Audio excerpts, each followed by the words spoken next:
When you and I stand at the judgment seat of Christ, he's not just looking at our highlights. The time we did something good here and did something there, good there, good there, good. That's all there. That's all going to be in the tape. But he's looking at the whole program to decide what he can use because it has eternal value attached to it. And so now you know why Paul said, based on last week's sermon, that he says, I live to please him. Suppose you went to a restaurant. Nice restaurant. Bougie restaurant. Expensive restaurant like my kids better take me to today.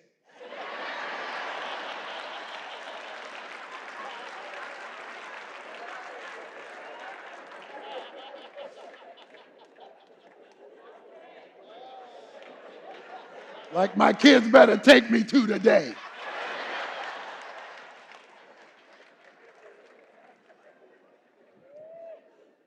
And suppose you went to this expensive restaurant and they brought you out leftovers.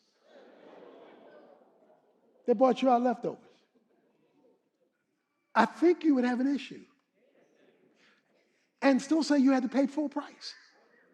They brought you out. First of all, they brought you out leftovers. And the second thing is they still expect the same price. That would be an insult to you. That would be an insult to you because how can you charge me for leftovers? How can Jesus have paid this higher price and we give him leftovers? How can he give us the gift of eternal life and we give him leftover? Leftover time, leftover money, leftover attention, leftover faithfulness, leftover. God, if I got it left, I got it for you, but thank you for the high price you paid. We wouldn't appreciate it, and neither does God appreciate giving up his son for leftover saints. So he says, gold, silver, precious stone, that which is indestructible and valuable, wood, hay, and stubble, that which is very destructible and has little or no value. He tells you how this is going to work. He says back in 1 Corinthians chapter 3,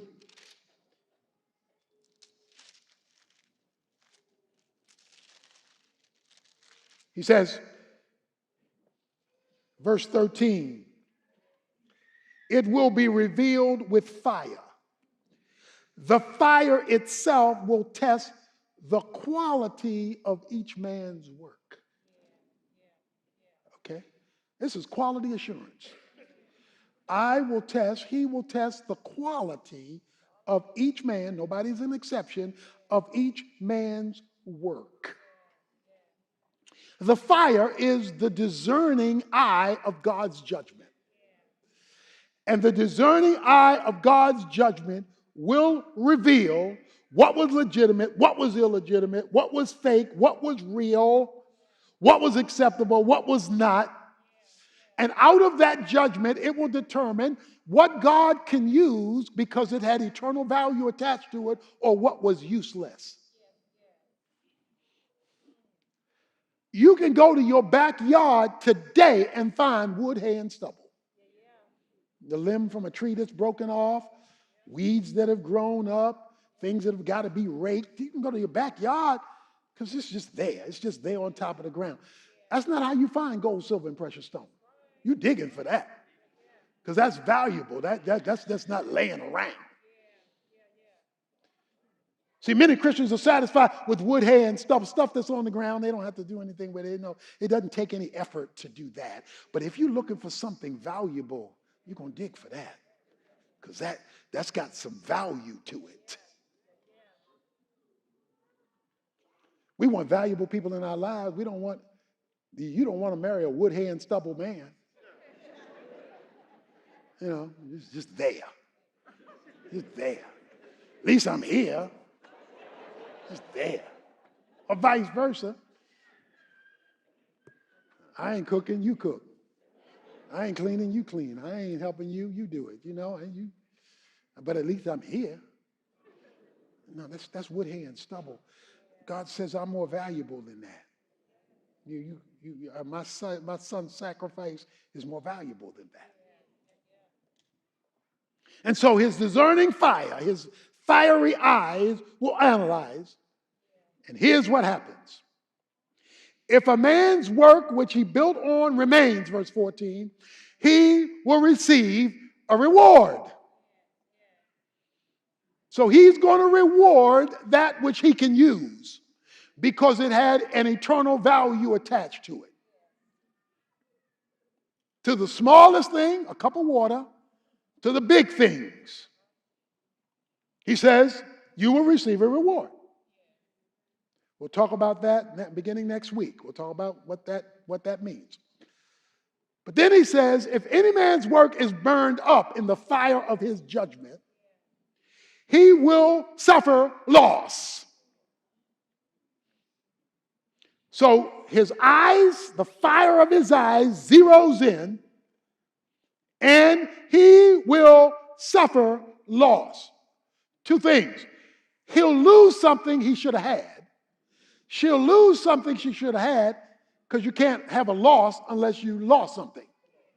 So something you should have gotten, you won't get, but you will also suffer loss.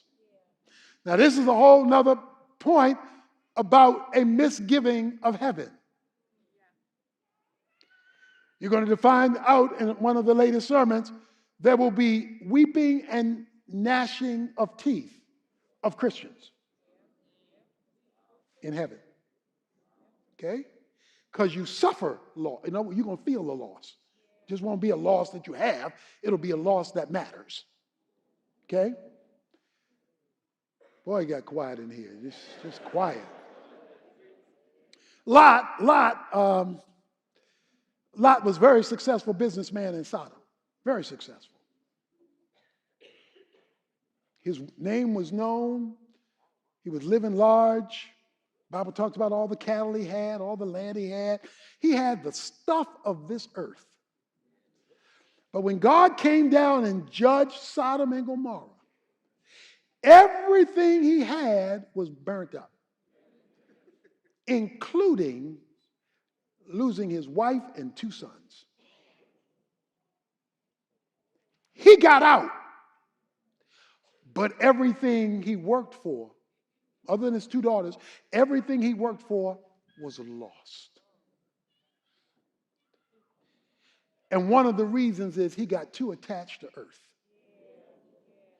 Now, we live on earth. We can't be so spiritually minded we're no earthly good. We live on earth. God is not against earth. He's not against you maximizing your potential, but he wants it done in connection and in reference to the foundation.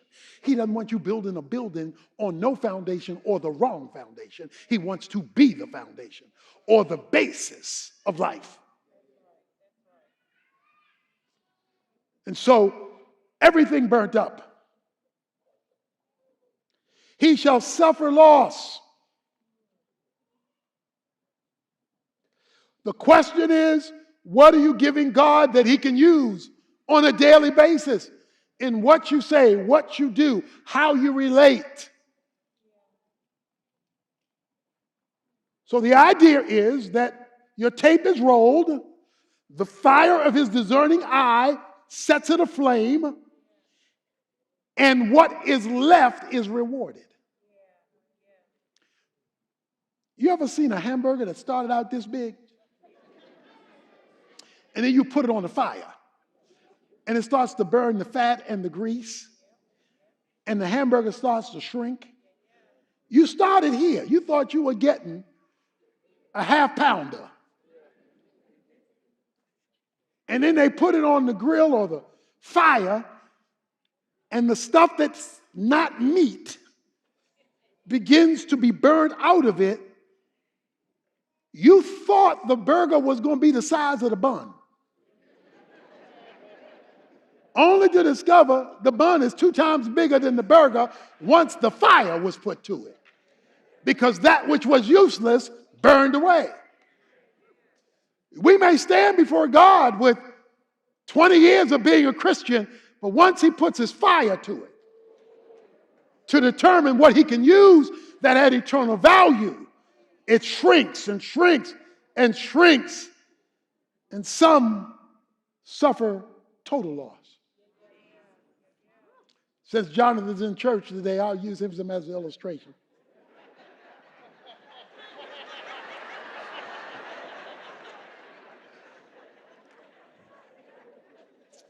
When he finished his 4th year of football at Baylor, we made a highlight tape. This highlight tape. The highlight tape is a tape of all of his great plays when he was playing a fullback at Baylor. So it has his catches, his great blocks. It has great runs. It has special team stuff. It has things he excelled in on this highlight tape. This highlight tape went to half to 2/3 of the NFL teams. They were very impressive. The scouts came to Baylor, came to the tape room, and asked to see the whole game.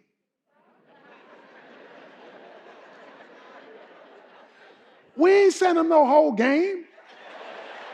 We sent them highlights. But they were not satisfied with highlights we wanted them to see. They said, we want to see the whole game. On one occasion, Baylor was playing Texas Tech. We drove 8 hours to Lubbock, Texas to watch Baylor play Texas Tech. In one of the plays, Jonathan was handed the ball on a straight dive play. As he broke through the line, he got hit twice and fumbled the ball. That was not on the highlight tape. We ain't send that nowhere. But when the scouts came to look at the whole Texas Tech game, they saw the whole picture. When you and I stand at the judgment seat of Christ, he's not just looking at our highlights. The time we did something good here and did something there, good there, good there, good. That's all there. That's all going to be in the tape. But he's looking at the whole program to decide what he can use because it has eternal value attached to it.